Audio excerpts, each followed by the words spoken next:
نبی پاک علیہ السلام کے مبارک دادا حضرت عبد المطلب، سبحان اللہ، ان کا اصلی نام شیبہ تھا، بڑے نفیس انسان، عابد و زاہد تھے۔ غار ہرا میں کھانا پانی اپنا ساتھ لے جاتے، کئی دن تک اللہ کی یاد میں وہاں عبادت میں مصروف رہتے۔ رمضان شریف کے مہینے میں اکثر غار ہرا میں اعتکاف کیا کرتے۔ اللہ اکبر، ان کا بدن ایسا تھا کہ اس سے مشک کی خوشبو آتی تھی، ان کی پیشانی میں نور نبوت چمکتا تھا، کیونکہ نبی پاک نے آپ ہی کی نسل سے آنا تھا۔ سبحان اللہ، اہل عرب کو حضرت عبد المطلب سے بڑی عقیدت تھی۔ مکہ والوں پر جب کوئی مصیبت آ جاتی تھی، ناظرین، ابھی نبی پاک تشریف نہیں لائے تھے، مگر آپ کے دادا سے دعائیں کروائی جاتی اور آپ کی دعاؤں سے ان کی مشکلیں حل ہو جایا کرتی۔ سبحان اللہ، آپ پرندوں کو کھانا بھی کھلایا کرتے، اللہ کو ایک مانتے تھے، شراب سے اور برے کاموں سے شروع سے ہی آپ دور رہے۔ سبحان اللہ، اور اب آپ کے پاس ایک اور بڑی اہم ذمہ داری تھی، آپ کیئر ٹیکر تھے، آپ متولی تھے کعبہ مشرفہ کے۔ اور سبحان اللہ، وہ عظیم واقعہ آج بھی جب پڑھتے ہیں، سنتے ہیں، جس کا ذکر قرآن میں موجود ہے، حضرت عبد المطلب کی ان دعاؤں کو، ان جوان مردی کو اور اس خوبصورت فراست کو یاد دلاتا ہے۔ میری مراد اصحاب فیل کا واقعہ ہے۔ کچھ دیر بعد اس کی تلاوت اور ترجمہ بھی آپ کو سنوائیں گے، لیکن اس واقعے کی ذرا خوبصورتی دیکھیے۔ اس واقعے میں ایسا کیا ہوا جو ساری دنیا کے لیے یہ یادگار بن گیا؟ ماجرا کچھ یوں تھا کہ نبی پاک علیہ السلام کی ولادت سے 55 دن پہلے یمن کا بادشاہ ابرہہ ہاتھیوں کی فوج لے کر کعبہ مشرفہ کو ڈھانے کے لیے مکہ مکرمہ پر حملہ آور ہوا۔ اس کا ارادہ یہ تھا کہ مسلمان ساری دنیا سے یہاں حج کو آتے ہیں، طواف کو آتے ہیں، کعبہ ہی مٹا دیا جائے معاذ اللہ۔ تو اب اس کے بعد وہ کہاں جائیں گے؟ یعنی اس قدر بڑی سازش تھی۔ ہاتھی اس زمانے میں سب سے بڑی سواری مانی جاتی تھی، یعنی آج کے لفظوں میں اگر کوئی سپیریئر ٹینک ہو یا کوئی بہت بڑا جہاز ہو، اس زمانے میں کیونکہ گھوڑے اور اونٹ پر تو لڑائی ہوتی تھی، یہ ہاتھیوں کی فوج لے کر آ گیا۔ اور سب سے پہلے مکے والوں کو ڈرانے کے لیے، انہیں پریشان کرنے کے لیے پہلا آرڈر یہ دیا کہ مکے میں جتنے مویشی ہیں، جانور ہیں، وہ سارے قبضہ کر لیے جائیں۔ مکے والوں کے جانور قبضہ کر لیے گئے، ان کے اونٹ، ان کی بکریاں، ان کے جتنے بھی جانور تھے وہ قبضہ کر لیے گئے، اور اسی میں سے 200 یا 400 اونٹ حضرت عبد المطلب کے بھی تھے۔ اب مکے والوں نے حضرت عبد المطلب کو کہا کہ یہ ابرہہ آیا ہے اور معاذ اللہ ارادہ بھی اس کا یہ ہے کہ کعبے کو ڈھا دیا جائے، اور ہمارے جانور بھی اس نے پکڑ لیے ہیں۔ حضرت عبد المطلب ابرہہ کے پاس جاتے ہیں۔ ناظرین، یہ عظیم میٹنگ تھی، یہ زبردست ملاقات تھی۔ اس ملاقات میں ابرہہ ہو سکتا ہے یہ سوچ رہا ہو کہ اب جو ان کا لیڈر ہے وہ مجھ سے ملنے آیا ہے، اور کوئی نیگوشیشن ہوگی، کوئی ایسی بات ہوگی کہ جس میں وہ ہم سے کوئی بات منوانے کی کوشش کریں گے اور ہماری کچھ بات مانیں گے، کچھ دو اور کچھ لو کی بات کرنے آئے۔ مگر یہ بڑی عجیب و غریب میٹنگ تھی۔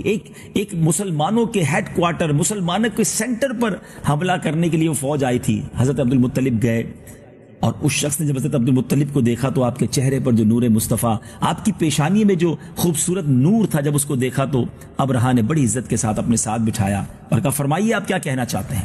حضرت عبد المطلب نے کہا کہ تم نے ہمارے شہر کے لوگوں کے جانور قبضہ کر لیے۔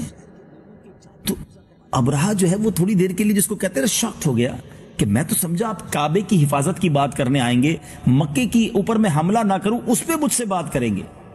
حضرت عبد المطلب نے وہ تاریخی الفاظ کہے جو آج بھی سیرت کی کتابوں میں سنہرے حروف سے جگمگا رہے ہیں۔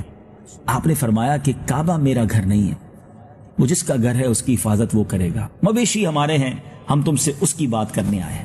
ابرہہ کے لیے جواب ان ایکسپیکٹڈ تھا، وہ سوچ بھی نہیں سکتا تھا کہ جو کعبے کا رکھوالا، جس کو کیئر ٹیکر، متولی کہا جاتا ہے، وہ کعبے کی بات ہی نہیں کرے گا۔ ابرہہ نے آرڈر دیا کہ ٹھیک ہے، ان سب کے جانور واپس کر دیے جائیں۔ حضرت عبد المطلب واپس مکہ آئے اور مکے والوں کو کہا کہ اپنے اپنے جانور لو اور پہاڑوں پر چلے جاؤ۔ ناظرین، اگر آج بھی مکہ پاک کو آپ دیکھیں تو بہت سارے پہاڑ ضرور کاٹ دیے گئے ہیں بلڈنگز اور روڈ وغیرہ بنانے کے لیے، مگر اب بھی مکہ پاک چاروں طرف سے پہاڑوں میں گھرا ہوا ہے۔ مگر اس زمانے میں جب یہ عمارتیں وغیرہ نہیں تھی تو امیجن کیجئے، سوچئے کہ کعبے کے گرد چاروں طرف پہاڑ ہی تھے۔ حضرت عبد المطلب نے لوگوں سے کہا کہ پہاڑوں پر چلے جاؤ اور اللہ کی قدرت کا نظارہ دیکھنے کے لیے تیار ہو جاؤ۔ سب کو پہاڑوں پر بھیجنے کے بعد، بحفاظت سیکیور جگہ پر بھیجنے کے بعد، حضرت عبد المطلب کعبے کے دروازے پر آئے اور کمال کی دعا کی۔ آپ کی دعا کے جو الفاظ کچھ یوں تھے کہ اے اللہ، ہر بندہ اپنے گھر کی حفاظت کرتا ہے، اے اللہ، ان تجھے نہ ماننے والوں نے تیرے گھر کو ڈھانے کا پلان کیا ہے، اے رب کریم ان کو اپنی قدرت کا نظارہ دکھا، اپنے گھر کی حفاظت فرما، آہو فغاں اور التجائیں کرتے رہے، آنسو بہاتے رہے۔ اور اس کے بعد حضرت عبد المطلب بھی پہاڑوں کی طرف آ گئے۔ یہ عجیب لڑائی تھی ناظرین کہ ایک جگہ پر حملہ کیا جانے والا ہے اور اس کی حفاظت کے لیے کوئی بندہ موجود نہیں ہے، کوئی ریزسٹنس موجود نہیں ہے، سامنے کوئی فوج کھڑی نہیں ہے، مگر حضرت عبد المطلب کے ایمان کو سبحان اللہ کیا کمال کا ایمان تھا، اور کیسی کس کو کہنا کہ آپ کو یقین کامل تھا کہ کعبہ رب کا گھر ہے، اب اسی نے حفاظت کرنی ہے۔ اور اب اس کے مقابلے میں ہوا کیا؟ سبحان اللہ، رب عز و جل نے کیا بھیجا؟ دنیا کا دستور ہے کہ میزائل کا مقابلہ میزائل سے، جہاز کا مقابلہ جہاز سے کیا جاتا ہے، مگر ایک طرف ہاتھیوں کا لشکر ہے اور دوسری طرف چھوٹے سے پرندے بھیجے گئے۔ ابابیل یہ کوئی بہت بڑا پرندہ نہیں ہے، اور پرندوں کو بھی کوئی بڑی بڑی چٹانیں نہیں دی گئی۔ ہاتھی کو مارنے کے لیے تو ایک بہت بڑی چٹان درکار ہے نا، چھوٹے پتھر سے تو اس کا کچھ بھی نہیں بگڑتا۔ سبحان اللہ، سبحان اللہ۔ رب عز و جل نے اپنی قدرت کا نظارہ کیسے دکھایا کہ ان ابابیل کے پنجوں میں چھوٹے چھوٹے کنکر تھے، سبحان اللہ، اور ایک یوں سمجھے کہ پورا غول آیا، اور ان ابابیل نے جب وہ کنکر گرائے تو وہ ہاتھی سوار کے سر میں بھی پیوست ہوتا تھا، اس کو چیرتا ہوا ہاتھی میں پیوست ہوتا تھا، اور زمین میں جا کے وہ پتھر جو تھا وہ گویا جا کر نصب ہو جاتا تھا، زمین میں چلا جاتا تھا، اور ہاتھی والوں کے پرخچے اڑ گئے۔ یہ ایک ایسا پیغام تھا رہتی دنیا کے لیے کہ کعبے والوں سے کوئی کتنی ہی بڑی قوت کے ساتھ ٹکرائے گا، رب کی ایسی مدد آنی ہے کہ وہ پاش پاش ہو جائے گا۔ اس کے بعد ساری دنیا پر ایک خوف طاری ہو گیا کہ ان سے نہ لڑنا، ان کے ساتھ ایسی غیبی طاقتیں ہیں اور ایسی قوت ہے جو بڑی بڑی فوج کو تہو بالا کر سکتی ہیں۔ گویا ساری دنیا کو یہ میسج دینا تھا کہ یہاں ایک ایسی شخصیت نے آنا ہے، ایک ایسی عظیم ہستی نے آنا ہے۔ یہ ایک اعلان تھا ساری دنیا کے لیے، سبحان اللہ۔ مبارک ہو وہ شاہ پردے سے باہر آنے والا ہے، گدائی کو زمانہ جس کے در پر آنے والا ہے، سبحان اللہ۔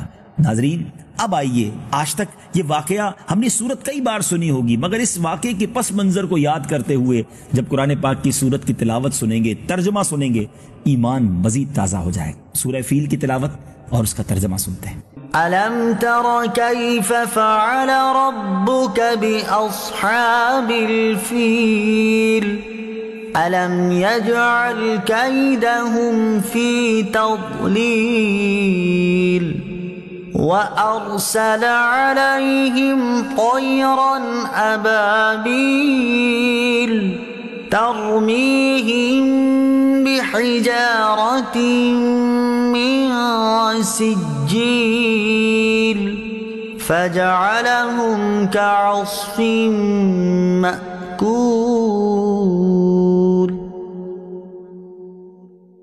اے محبوب، کیا تم نے نہ دیکھا تمہارے رب نے ان ہاتھی والوں کا کیا حال کیا؟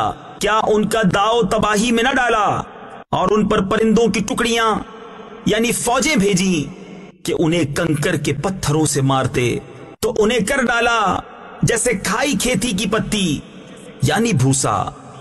ناظرین، امید ہے آپ کا بھی ایمان تازہ ہوا ہوگا۔ کیا شان ہے ہمارے آقا کی، ابھی دنیا میں آئی نہیں ہیں اور برکتوں کا نزول ہو رہا ہے۔ ناظرین، ذرا اس آیت پر توجہ دیجیے گا۔ علم تورا، اس کے معنی کیا بنتے ہیں؟ اے محبوب، کیا آپ نے نہ دیکھا؟ نبی پاک سے رب عز و جل قرآن میں فرما رہا ہے کہ اے محبوب، آپ نے نہ دیکھا کہ آپ کے رب نے ان ہاتھی والوں کا کیا حال کر ڈالا؟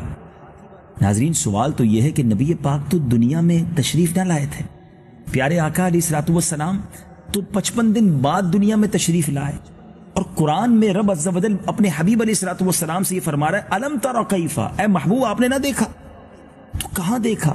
سبحان اللہ، یہ اسی حدیث کی گویا زبردست ہمیں دلیل مل رہی ہے کہ نبی پاک علیہ الصلوۃ والسلام سے پوچھا گیا کہ حضور آپ کو نبوت کب ملی؟ پیارے آقا علیہ الصلوۃ والسلام نے جو فرمایا، جس کا مفہوم یہ ہے کہ میں تو اس وقت بھی نبی تھا جب حضرت آدم علیہ الصلوۃ والسلام پانی اور مٹی کے درمیان تھے۔ ایک جگہ ارشاد فرمایا کہ ابھی روح اور جسم کا رشتہ نہیں جوڑا تھا، میں اس وقت بھی نبی تھا۔ تو اللہ تبارک و تعالیٰ نے اپنے حبیب کے نور کو حضرت آدم علیہ الصلوۃ والسلام سے بھی پہلے پیدا فرمایا، سبحان اللہ۔ جبھی تو ہم کہتے ہیں آپ وجہ تخلیق کائنات ہیں۔ اللہ کریم مجھے اور آپ کو نبی پاک علیہ الصلوۃ والسلام